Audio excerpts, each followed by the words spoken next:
பாஜக செங்கல்பட்டு வடக்கு மாவட்ட தலைவர் என். ரகுராமன் அவர்களை சந்தித்து வாழ்த்துக்கள் தெரிவித்தனர்.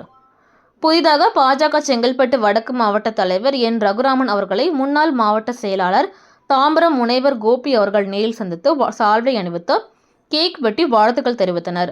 உடன் முன்னாள் NC அணி மாவட்ட செயலாளர் ஸ்ரீனிவாசன், முன்னாள் கிழக்கு தாம்பரம் மண்டல பொதுச் செயலாளர் நடராஜன் மற்றும் முன்னாள் மாடம்பாக்கம் மண்டல தலைவர் செந்தில்வேல் ஆகியோர் கலந்து கொண்டு மாவட்ட தலைவருக்கு கேக் வெட்டி வாழ்த்துக்கள் கூறினர்.